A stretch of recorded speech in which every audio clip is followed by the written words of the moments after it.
So, in our last class, we studied the relational algebraic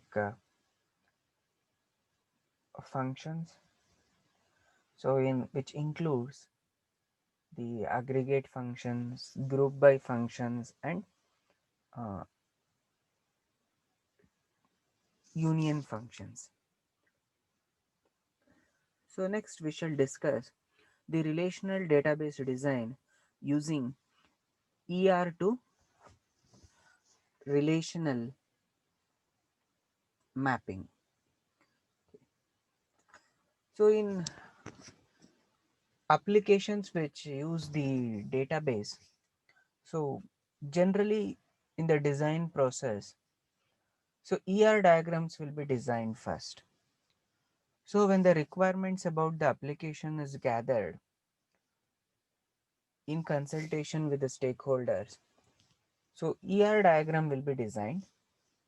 Once the ER diagram is approved by all the stakeholders, then that ER diagram will be converted or mapped into a relational model, or in other terms, the ER diagram will be converted into a schema or into a set of tables. So when a ER diagram is converted into a table or set of tables, so these 7 steps are followed. First, regular entities are mapped, then weak entity types are mapped, then the binary relationships are established, then 1 is to n type of relationship is mapped, then m is to n relationship type is mapped, then the multi-valued attributes, if any of the attribute is of multi-valued, then that will be mapped, and at last if there are n array relationship types, which means involves more than 2 tables, so that will be mapped at the end. So these 7 steps forms the ER to relational mapping. So first, mapping of uh, regular entity types. So in this step, for a regular entity, so regular entity means a strong entity type. So strong entity type is the one that has a primary key of its own. So for this particular entity type, we will create a relation R, and it includes all the simple attributes that are present in E. So here E is the entity type in the ER diagram. Then R is the relation, which means the table, the one that will be created. So R will have all the simple attributes of E. Here, initially what we do is we will just include only the simple component attributes of a composite attribute. So if there are any composite attribute, only simple components of them will be included. Then we will select the key attribute of E as the primary key of R. So if the chosen key, that is the primary key of E, if it is a composite attribute, then set of simple attributes that form it will together form the primary key of R. So if in the ER diagram, the key attribute, if it is composite, then in the relation R, when we design the corresponding table, so all the simple attributes of that composite attribute will together be formed as a primary key. So if multiple keys are identified in the ER diagram during the uh, conceptual design, the information describing the attributes that form the additional key is kept in the order to specify the secondary keys of the relation. So if more than one key is identified, then One of them we will designate it as a primary key, and all the remaining will act as a secondary keys. So that is the first step for mapping the regular entity types. So next is mapping of weak entity type. So if any entity in a ER diagram doesn't have a primary key of its own or a key of its own, and it derives the value from other tables, then it is called as a weak entity type. R, whose existence depends on the total participation of it in some of the relationship. So such entities will be mapped in the second stage. So for each weak entity type, so denoted by W in the ER diagram with its owner entity E. So W is the weak entity, its owner entity type is E. Then we'll create a relation R which includes all the simple attributes of W as the attributes of R. Then additionally what we do is we'll include a foreign key attribute of R, which is the primary key attribute of the relation that corresponds to owner entity type. So weak entity type will be deriving its value from another relation. So the attribute from which it is deriving, that has to be the primary key in that particular entity type. So then we will designate that particular attribute as a foreign key. So this weak entity type, when we are mapping, will give rise to the foreign key in the schema. So now primary key of R, it is the combination of primary keys of the owners and the partial key of a weak entity type if there are any partial keys. So that will be the primary key. So wherever it is referring to the other entity types, so that becomes a foreign key. All those referred attributes, along with that, if any other keys are partial keys are there, then that will be designated as the primary key. Then, so if there is a weak entity type E2 whose owner is also a weak entity type E1, then E1 should be mapped before E2 to determine its primary key first.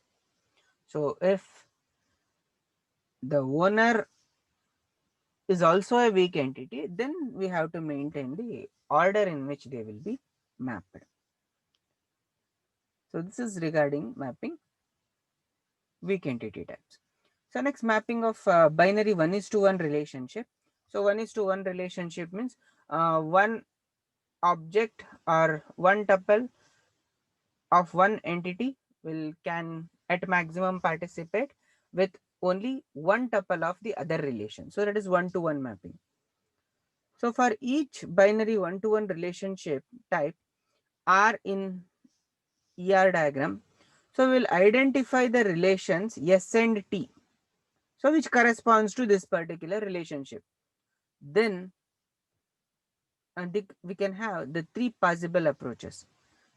We can create a table for this particular relationship, then have the foreign key approach, then we can merge the relationship approach, then we can have the cross reference or relation approach, or this relationship itself can be designed as a table, and that table will have a foreign keys. So these three approaches we can follow in order to map the 1:1 relationship.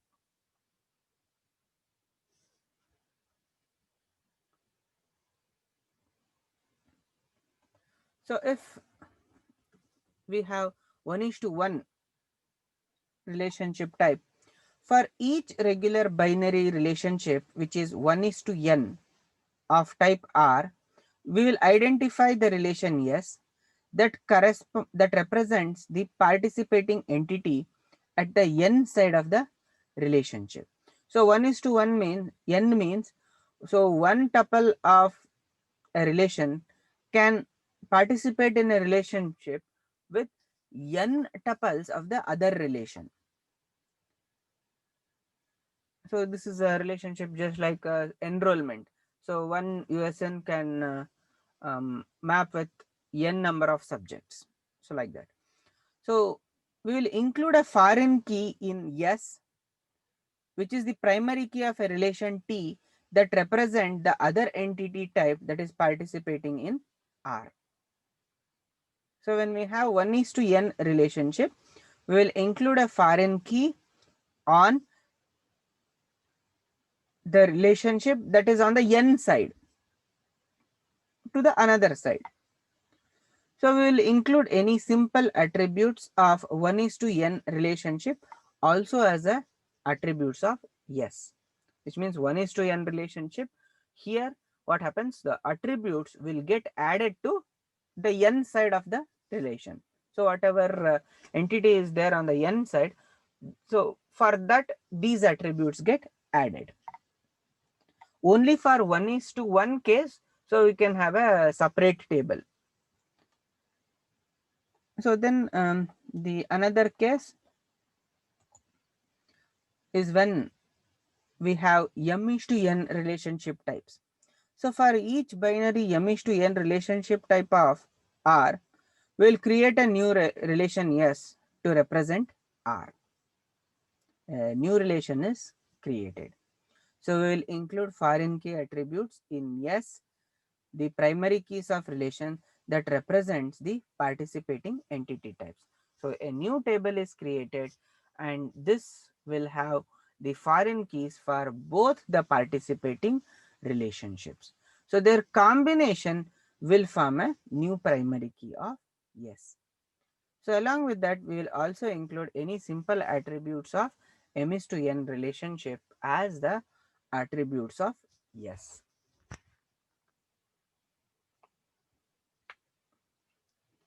So for m:(n), which means m tuples of one relation can map with n tuples. So when you have such relationship, a new table is created. The foreign keys will be there for both the tables along with the attributes that are present in this particular relationship. So mapping of multi-valued attributes.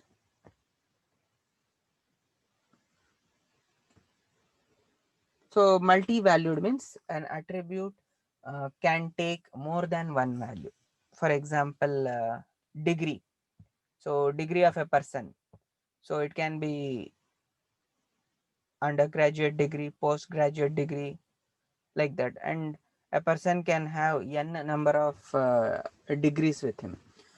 So for each multi-valued attribute A, we will create a new relation R, which means a new table is created to hold all such attributes. For example, for a degree, we will create one more table that will hold a degree.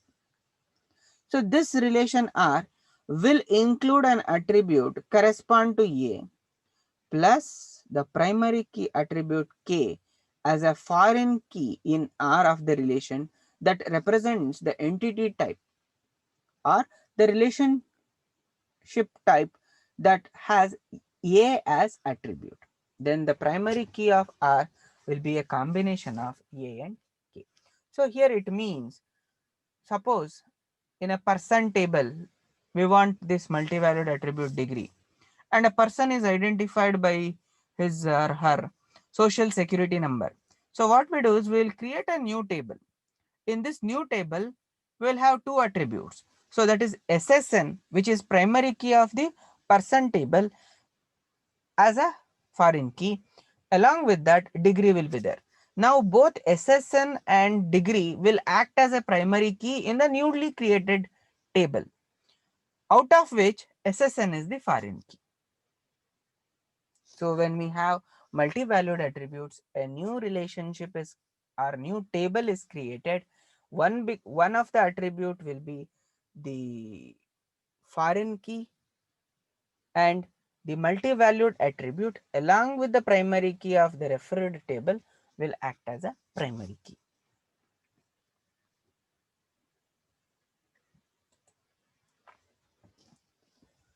Now mapping of the last step, that is mapping of n array relationship types.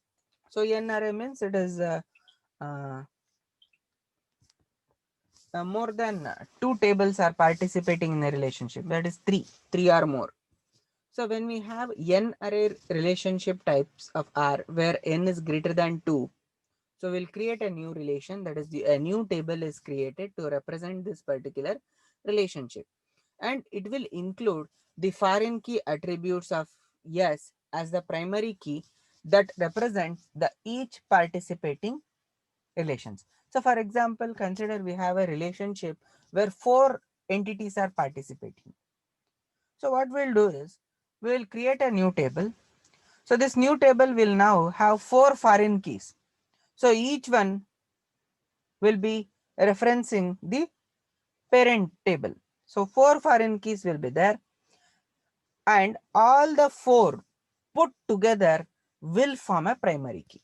Now in this particular relation, newly created relation, yes, so all these four act as a primary key. So primary key will now have four attributes. So primary key of S is the combination of all the foreign keys that reference the relation representing the participating entity types. If any additional attribute are there present in the relationship, so that can also be included. Okay, so these are the 7 steps of how we can convert a ER diagram into tables. So whatever entity types we have in the ER diagram, so all those will become a table. Along with that, the relationships between the table will also become a new table in the database. So finally, when it is implemented, so we'll have more number of tables than the number of entity types that are present in the ER diagram. So this completes the second module. So we have already discussed few of the SQL concepts that are present in the third module. So anyway, all these queries and relational algebra, so you will learn only when you practice more and more with sufficient examples that are provided in the textbook. So for your mini project, you have to create a ER diagram. So before that, you just decide on the topics. So I will share a Google form where you have to enter the topics that you have chosen. So for the selected topics, so you have to create a minimum of 5 tables and demonstrate the database operations with simple queries. So insert, delete, update, so those things. Along with that, some queries. So just like the one we discussed as part of our lab experiment. So those kind of queries also you must run. So here in mini project, you will be creating a database uh, either using the Oracle, which we use in the lab, or we have other software packages like MySQL, so that you can use. So the creation of tables, what you have done, so that becomes the backend. So in lab, what we did is we directly executed the queries or insert, delete, update operations in the DBMS software itself in the console. But in many project, what you have to do is we have to create a front end. So front end means it is not a command window. So it will be containing the text box and buttons. So just like how you log in to your any of the social media accounts. So you will enter your username, password, and click a button. So in the same way, you will create a page that contains text boxes. You will enter the details and click the buttons. So on clicking a button, so data may get inserted into the table, or you can delete or update, or with a click of a button, so you can run a query and get the result. So only those text boxes, checkbox, radio buttons, so just like that many other widgets are there. So if you look at the registration form of any website, so you will get to know how many types of widgets are there. So these values you must capture and then interact with the DBMS software. So that interaction between the front end and back end will happen using the DBMS driver softwares. So in mini project, this is what you must do. That is the front end and back end. So just decide on the topic. So later we can discuss few of the other things with the mini projects later. So we can stop here for today's class.